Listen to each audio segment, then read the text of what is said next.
Okay, Assalamualaikum. Selamat sejahtera semua ya. Jadi tanpa melengahkan masa, sebelum kita belajar kita nak sambung kepada bab 10 pengangkutan. Tapi sebelum itu, ada cikgu nak jelaskan beberapa perkara lah supaya lepas ni tidak ada lagi salah faham. Dan cikgu nak mengelakkan daripada komplain lah, cikgu gunakan istilah komplain lah. Jadi murid-murid, cikgu nak sebut juga laporan PBD Cikgu nak sebut juga mengenai laporan PBD. Jadi murid-murid, apa itu laporan PBD? Cikgu nak tunjukkan dulu Jadi ini adalah markah yang PBD, pentaksiran bilik darjah yang diisikan oleh Cikgu Noraini. Dengar ya? Jadi sekarang cikgu dah mengambil alih. Cikgu sudah mengambil alih untuk benda ini. Jadi cikgu, apa yang cikgu nak sebut ini sebenarnya? Okey, cikgu nak sebut macam ni. Murid-murid, saya dah kongsikan dalam grup. Mengenai kerja khusus yang telah dibuat oleh 4 alfa murid-murid. Jadi apa yang menjadikan isu sekarang adalah apa yang menjadikan isu dia sekarang adalah kalau anda tengok, cikgu nak susunkan poin semua Sekejap.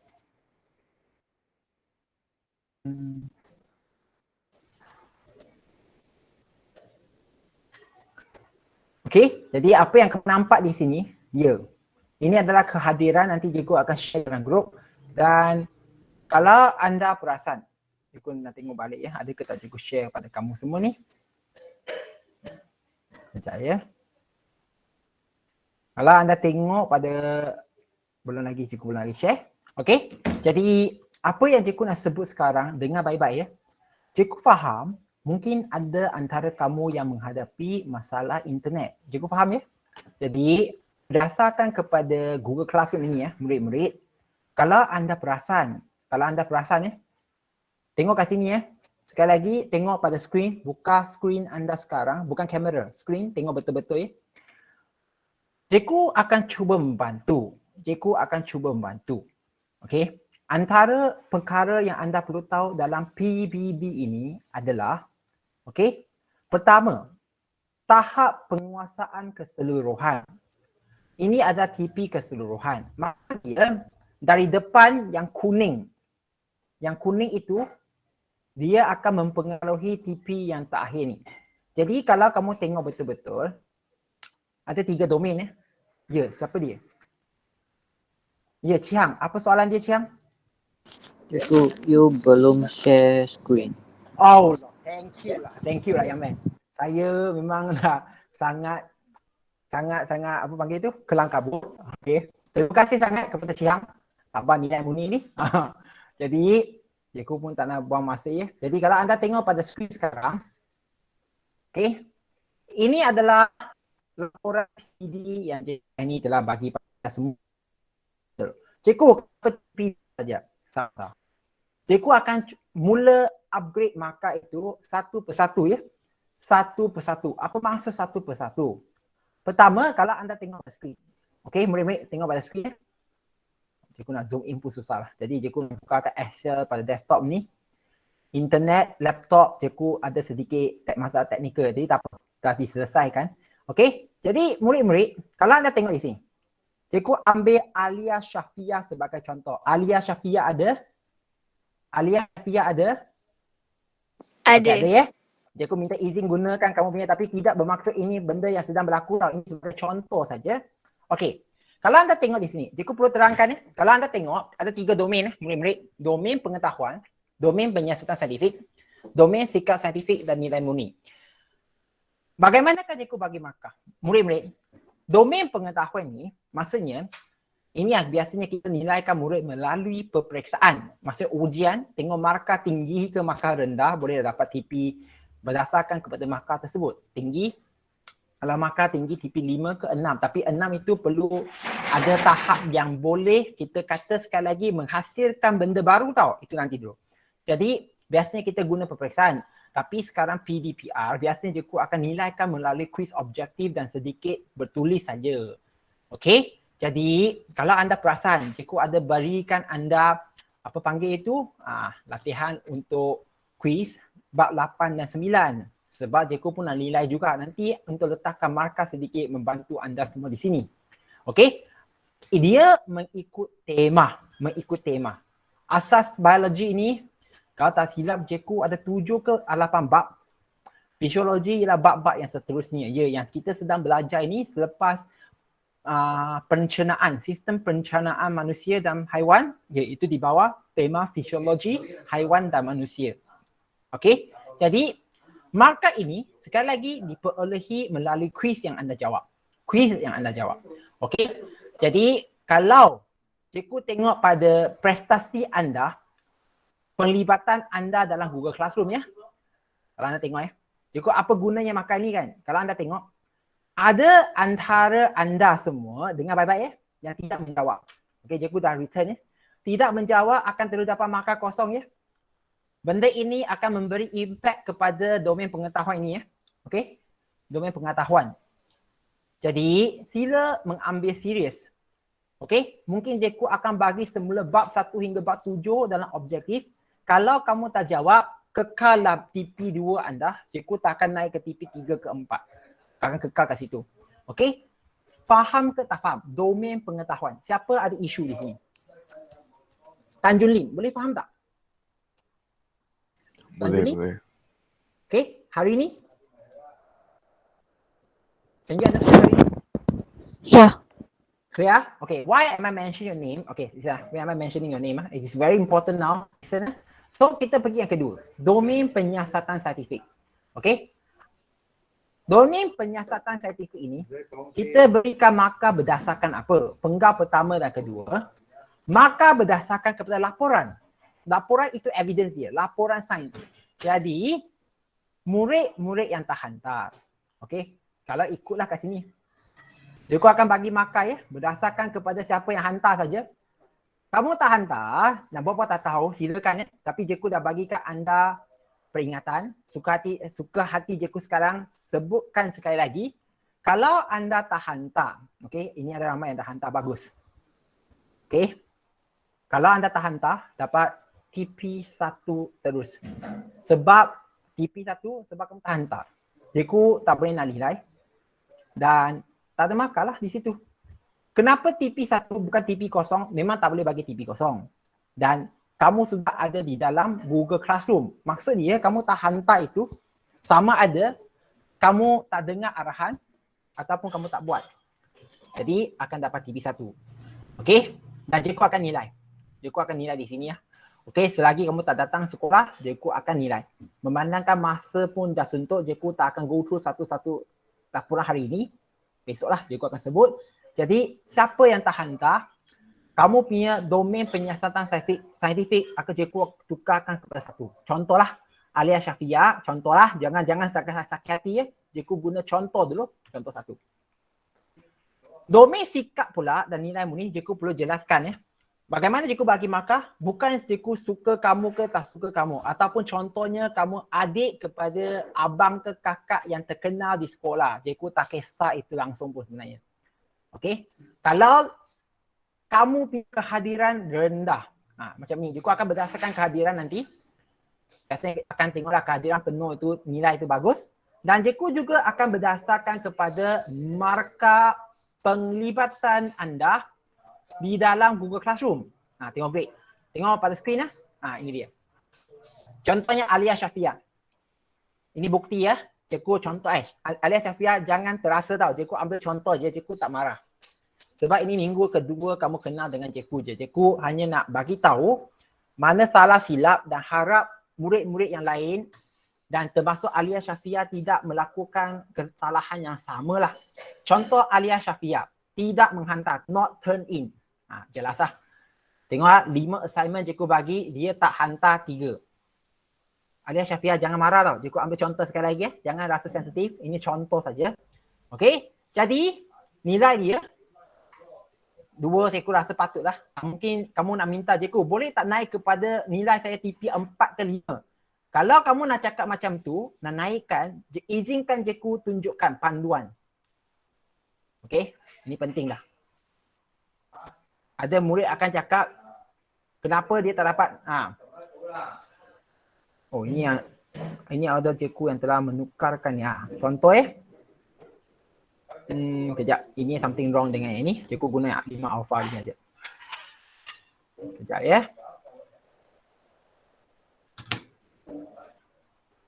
Dia datanya sedikit terjejas, tak perlu cikgu guna yang cikgu punya. Jadi sekarang kalau anda tengok. Okay, tengok pada skrin. Cikgu nak menjelaskan. Ini tak domain sikap saintifik dan nilai murni, bukan cikgu main-main cakap TP berapa. Kalau kamu nak dapat TP 5 ke 6, ambil contoh TP 6 paling susah. Kamu perlu tanya diri sendiri, adakah tak kamu sentiasa menjadi tempat rujukan biologi. Sekarang kita ajar biologi ya. Tempat rujukan role model kepada murid-murid lain-lain. Contoh ya. Okey, saya ada soalan biologi, saya akan sentiasa rujuk kepada Cihang. Contoh Cihang lah. Jadi kalau Cihang ialah orang yang macam tu, dia berhak tau, boleh minta untuk TP di 6 ya. Okey, kalau kamu nak dapatkan TP 4 ke 5, sekarang PDPR, cikgu akan lebih kepada nilai kan pada kehadiran dan penglibatan anda di dalam Google Classroom. Okey, Google Classroom. Jadi kalau kamu tidak dapat membuat terlibat semua itu, TP2, TP3 itu adalah yang kamu bakal capai untuk kamu punya apa sekali lagi? Domain apa sekali lagi? Domain nilai saintifik. Kalau sekarang dah fasa 2. Fasa 3 dijangka ialah Oktober. Kata Alia Syafiah diberikan markah seperti, tengok depan tengok pada skrin anda sekarang. Anda kata dia dapat markah macam ni. 3, 2, eksperimen pertama dia tak hantar, eksperimen 2 dia hantar dan didesign dapat TP 5 lengkap lah. Tapi mungkin kesimpulan ke ataupun keputusan salah. Okey, lepas sikap dia datang kelas, okey, dan juga aktif juga TP 4. Murid-murid, tengok pada skrin anda sekarang. Murid yang pertama ni. 3, 2, 1, 5, 3, 4. Tahap penguasaan keseluruhan dia dapat berapa? Dia akan bagi paling maksimum pun 4. Tapi cikgu rasa dia sesuai untuk 3 je. Jadi dia akan dapat 3. Jadi murid-murid, laporan ini akan keluar nanti dalam bentuk macam ni. Nanti dia akan keluar dalam bentuk macam ni. Okey. Dia ini ada masalah kat sini. Dia punya template sudah ada rosak, tak apa. Kalau cikgu gunakan cikgu punya, jadi dia akan keluar bentuk macam ni, laporan individu. Ini yang tingkatan 5 jangan keluarkan laporan bentuk macam ni. Dan jumlah dia TP berapa. Okey. Aku berharap benda ini jelas ya. Saya nak nanti pada penghujung tahun ataupun tahun depan tingkatan 5, kamu membuat komplain ke awak ibu bapa katanya contoh. Okey, saat kamu dapat TP 3 di bawah saya. Kamu bawa mak ayah datang. Cikgu, anak saya patut dapat TP 4-5. Kenapa cikgu buat dia TP 3? Kalau macam tu, cikgu akan bukakan semua termasuk kehadiran kamu buat quiz dan paling best cikgu akan buka Google Quiz tau. Buka Google Quiz, Google Quiz pula. Google Classroom anda, tunjukkan dia penglibatan anda macam mana. Markah dia macam mana. Siapa yang jawab quiz, cikgu pun dah bagi markah. Contoh macam tahap, quiz 48 dapat 11 by 15, 9 bab 9 dapat 16 daripada 20. Bagus ya? Syabas. Jadi, cikgu akan tunjuk. Okey? Yang malu adalah kamu dengan mak ayah kamu. Jadi, siapa yang ada soalan? Siapa yang rasa nak tanya apa-apa berkenaan dengan PBD ni? Sebelum cikgu pergi mengajar ni, ada 18 minit lagi cikgu nak mengajar juga untuk bab 10. Lai, Seng Siang, Kai. Ada soalan ke tak? Seng Siang, Kai dan Adila. Tak ada ya? Adila? Tak ada. Malia cikgu perlu ingatkan kamu ya. Kamu tak hantar kerja tau, kata silap cikgu. Kamu tak hantar lagi tau. Kalau tak hantar, Malia, ya, penulisan laporan tak hantar, pembahagian kumpulan kamu tak turn in, quiz kamu jawab tapi jawab dapat 6 bakal itu, cikgu sebenarnya agak terkejut lah. Patutnya kamu boleh rujuk buku. Satu, cikgu tak ada masalah pun. Tapi kalau anda main-main jawab macam ni, maka ini yang cikgu akan pegang lah. Kalau 6 maka band 2, tak boleh naik ke band 3 pun, band 2 je pun. Okey? Jadi asal itu yang saya kata, tolong hantar. Malia, okey tak Malia? Malia? Okey. Okay, jangan marah tau. Ini hanya contoh je. Cikgu hanya terbuka. Cikgu jadi yang terbuka tau. Maksudnya, kalau anda rasa rahsia diri kamu sekarang terbuka, tak patut kongsi macam tu, sila bagi tahu ya. Kamu rasa sensitif, cikgu. Saya tahulah saya tak buat. Saya lah sebut nama saya. Kalau rasa sensitif, nanti PM cikgu. Cikgu janganlah macam tu. Saya terasa ni sebenarnya. Saya faham. Okay. Kalau kamu tak bagi tahu, saya anggapkan kamu kumpulan yang macam kumpulan-kumpulan kelas saya masa terbuka. You open your heart, so I use your data lah. Unless you tell me that please protect my privacy. Okay, dan jadi cikgu akan diam-diam je lah. Jadi yang penting ini yang tadi cikgu tunjukkan itu tak ada satu niat pun yang datang dari minda saya untuk menghina ke ataupun jatuhkan marah. Tak ada ya. Jangan rasa sensitif ya. Cikgu dah rakam.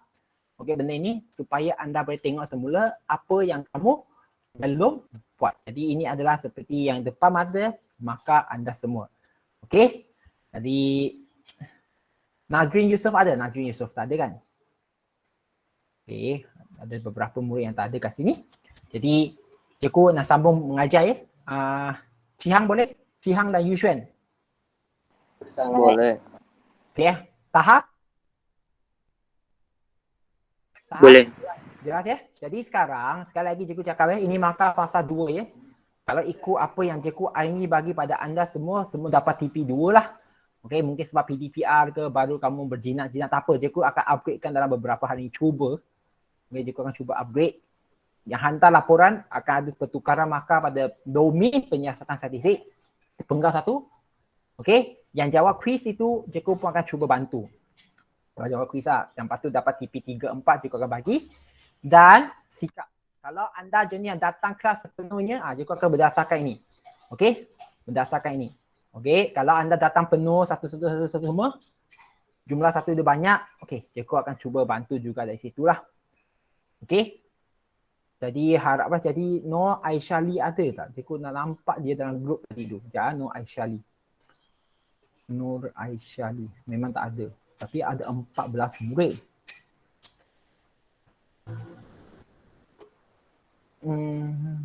Nur Aisyali dalam kelas 4 alfa dah nak tanya. Nur Aisyali. Siapa boleh jawab soalan ini? Tahar? Tamsuli tu. Oh, Tamsili itulah. Oh, okey. Baru cikgu kenal ya. Okey. Jadi selama berkenalan ya, tolong buat ya. Jadi ini jadi ya. Nanti cikgu akan adjust markah di sinilah. Ini yang kelas kamu, senior kamu yang lain. Dan cikgu akan bagilah. Cikgu akan bagi markah berdasarkan apa yang ada. Dan siapa yang tak buat, TP2 akan diberikan dalam laporan PB anda. Okey, mula dengan buku teks. Balik ke buku teks, muka surat 173. 173. Murid-murid yang saya hormati sekalian, okey, kita telah memulakan sistem peredaran darah pada kelas minggu lepas. Kita telah sekali lagi diperkenalkan semula mengenai sistem peredaran terbuka dan sistem peredaran tertutup. Terbuka biasanya kita rujuk kepada apa? Serangga. Yang di mana mereka ada darah yang berwarna merah dan kita pun tahu darah dia tidak dikurung di dalam salur yang khas. Okey, benda alir dia itu tidak dikurung dalam salur yang khas. Dia bergabung atau bercampur dengan benda alir tisu. Okey, maksudnya benda alir tisu, benda alir di sekitar sel-sel badan. Ya, siapa ni? Apa boleh juga bantu? Malia, okey tak Malia? Okey. Sebab ada bunyi tu, cikgu risau ni sebenarnya. Okey, jadi cikgu sambung sekarang. Kalau anda tengok, untuk sistem peredaran tertutup, anda pun tahu ada perbezaan antara 3 haiwan. 3 haiwan termasuk manusia lah. 3, bermula dengan ikan, lepas tu katak, amfibia, dalam sekali manusia. Jadi fokus hari ini kita pergi kepada sistem peredaran manusia. Izinkan cikgu guna masa seterusnya habiskan bahagian ini, bidang pembelajaran ini. Jadi sistem peredaran manusia. Apa yang kita perlu belajar hari ini adalah apa komponen yang ada di dalam sistem peredaran darah manusia. Dan cikgu dah sebut dalam kelas sebelum ni, jawapan dia ada 3 komponen. Kalau anda tengok pada muka surat 173. Okey. Komponen pertama ialah darah. Komponen kedua ialah jantung, komponen ketiga ialah salur darah. Jadi, sebagai budak bio, kamu perlu memberi penerangan yang mendalam kepada 3 komponen ini. Contoh, darah. Apa yang ada di dalam darah? Okey. Darah merupakan sejenis tisu penghubung yang terdiri daripada plasma, sel-sel darah. Okey, sel darah dan platelet itu kira sel-sel darah lah. Sebab platelet itu dia nukleus tak ada tau. Ketika dia mencapai kematangan. Dia sudah matang tak ada nukleus. Jadi darah bertindak sebagai medium pengangkutan. Mengangkut apa? Mengangkut nutrien, gas, oksigen dan bahan-bahan kumuh. Manakala kamu akan pergi ke 10.3 nanti belajar khas untuk jantung semula. Ya, kamu telah melukis struktur jantung ketika tingkatan 2 kalau tak silap cikgu, struktur jantung.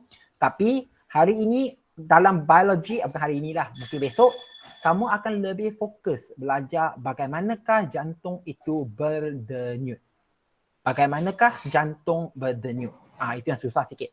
Okey. Kita sedia maklum jantung dia berdenyut sendirilah. Jadi bagaimanakah dia boleh denyut sendiri. Okey. Dan last kali salur darah. Jadi kamu pun dah didedahkan tingkatan 2 juga bab yang sama. Sistem pengangkutan. Okey. Bahawa salur darah ada 3. Arteri, kapilari dan vena. Okey. Dalam tingkatan 4 ini tambah lagi 2 arterio dan venio. Arterio dan venio lah antara arteri ke kapilari ada arterio, kapilari ke vena ada venio yang lebih kecil. Tapi perlu membezakan mereka.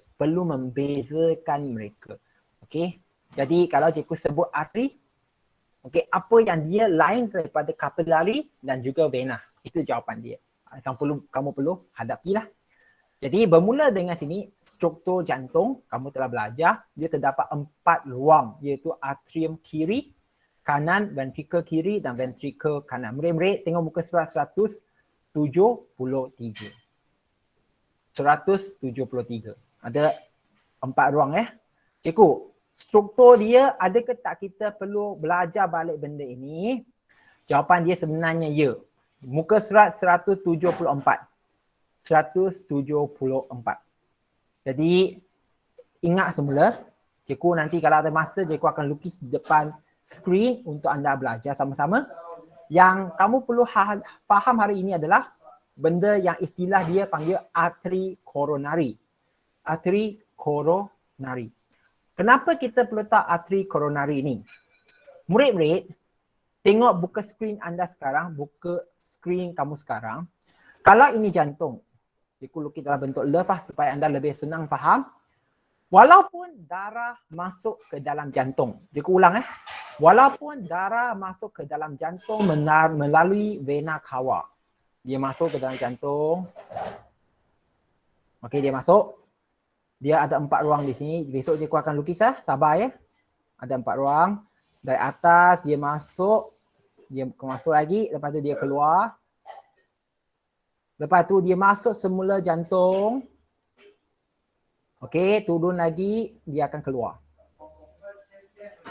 Walaupun darah masuk dan keluar 2 kali masuk keluar jantung, namun pergerakan darah masuk keluar jantung itu tidak memberi makanan dan juga memberi gas untuk sel-sel jantung ataupun kita panggil kardiak, tisu-tisu kardiak, okey, untuk dia mendapat oksigen dan makanan untuk mengepam.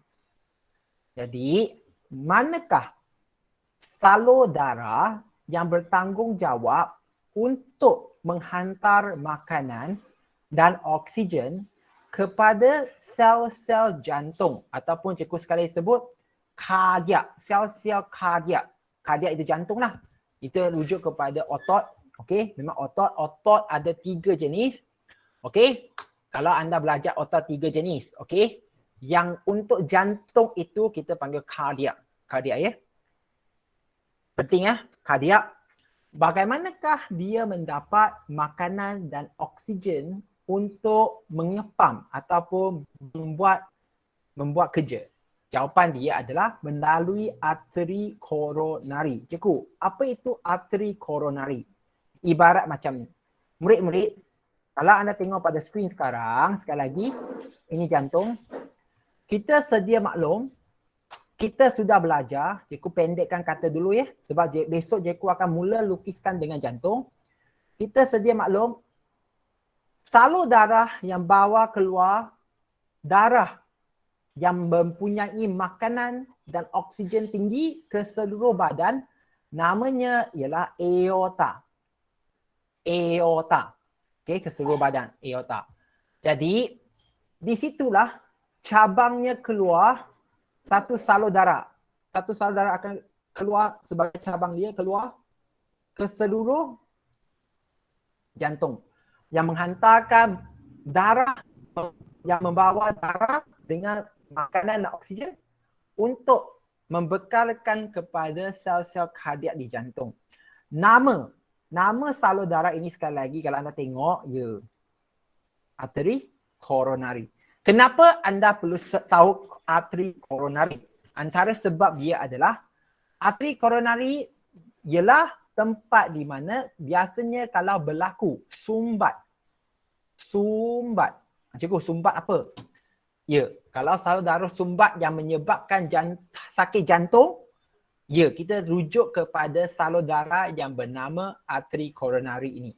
Arteri koronari. Dan juga vena koronari pun boleh terjadi ya. Jadi kalau kamu tengok dalam gambar raja ini, di sekitar jantung ada salur darah yang merah itu bawa darah yang membekalkan makanan dan oksigen. Biru pula bawa balik darah yang kurang makanan tapi banyak karbon dioksida balik kepada jantung untuk dipam ke mana? Dipam ke peparu dan dipam ke usus kecil lah, dan juga hati untuk mendapatkan makanan. Jadi perlu ingatlah arteri koronari dan vena koronari.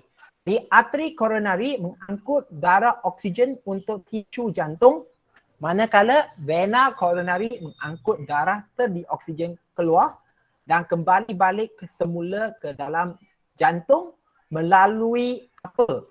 Melalui nama dia sekali lagi, vena cava lah, vena cava. Jadi, apa yang kamu perlu tahu hari ini, maksudnya kamu nanti balik ke bilik ke ruang istirahat, fikirkan semula struktur jantung. Besok cikgu akan lukiskan jantung bersama dengan anda. Itu nanti. Dan kita juga akan belajar macam mana jantung itu mengepam. Penting ya. Keratan membujuk jantung manusia. Apa itu septum? Sabar. Cikgu akan sebut kelas besok. Okey, tepat pada masa pagi itu. Dan apa lagi? 3 komponen. Sentuh jantung dah. Kita akan sentuh komposisi darah.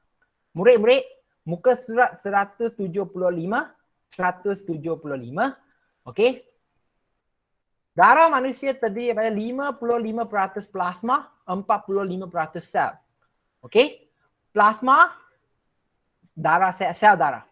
Jadi, tengok dalam gambar raja kamu, tengok gambar raja sebelah kiri, komponen utama darah.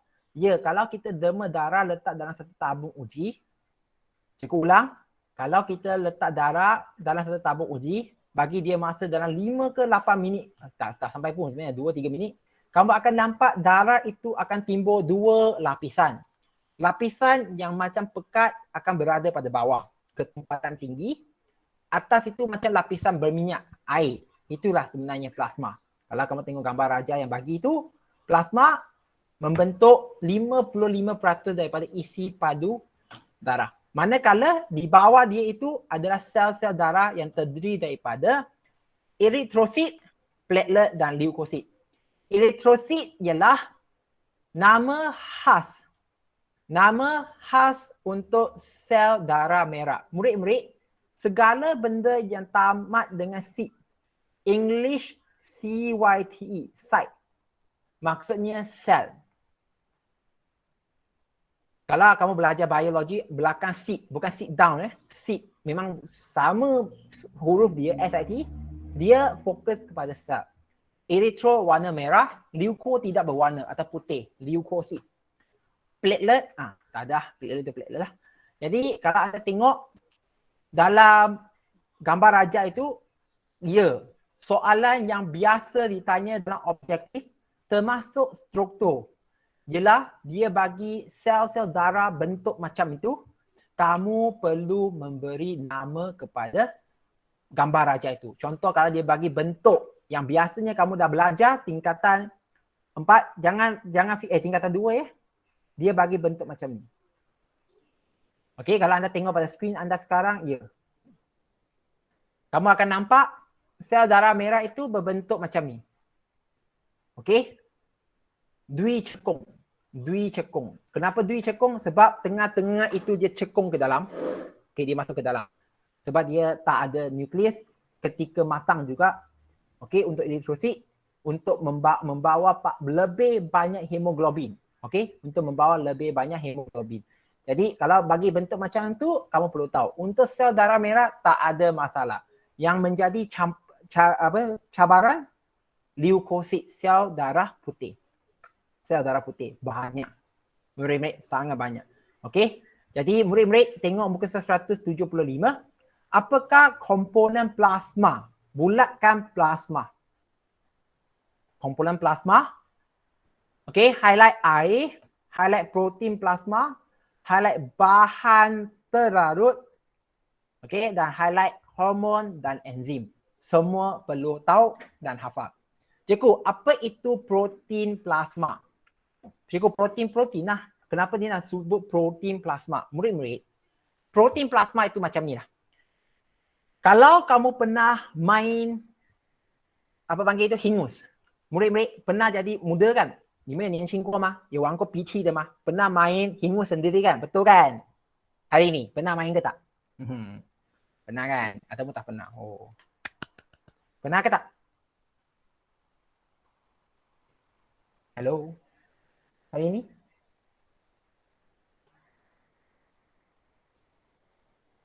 Hari ni Zheng Xiang? Pernah main hingus sendiri tak? Ataupun pernah perhatikan hingus sendiri tak?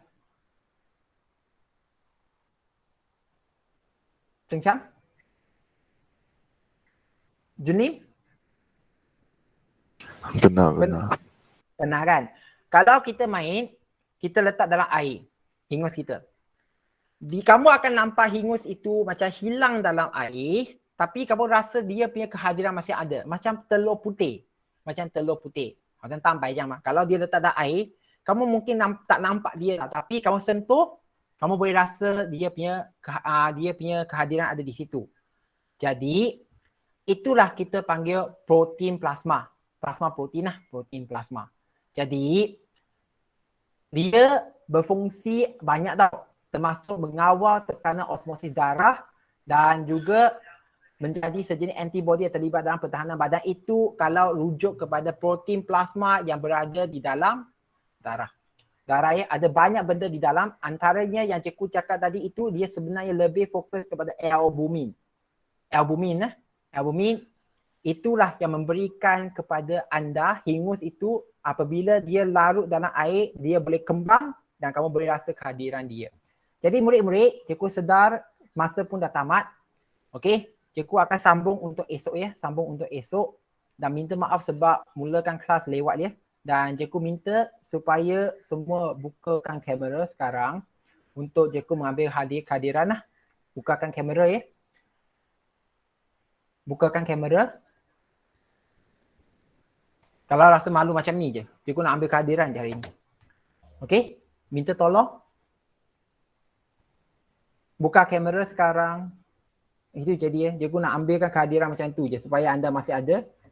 No Adila, Cihang, Zheng Xiang, Tanjung, kejap.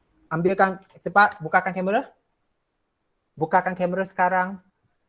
Okey? Dalam kiraan, yang lain tolong bukalah. Tolong yang macam dalam kiraan 5. Okey? 5, 4, 3, 2, 1. Malia, Tanjung Lim, Zheng Xiang sekali lagi. 5, 4, 3, 2, 1. Okey, jadi itu saja untuk hari ini. Besok kita akan mulakan kelas awal dan minta maaf sebab lewat Cikgu akan cuba gunakan masa sepenuhnya untuk besok dan jangan lupa isikan kehadiran. Terima kasih semua. Jumpa lagi. Terima kasih, Cikgu. Terima kasih, Cikgu. Cikgu. Terima kasih. Terima kasih, Cikgu.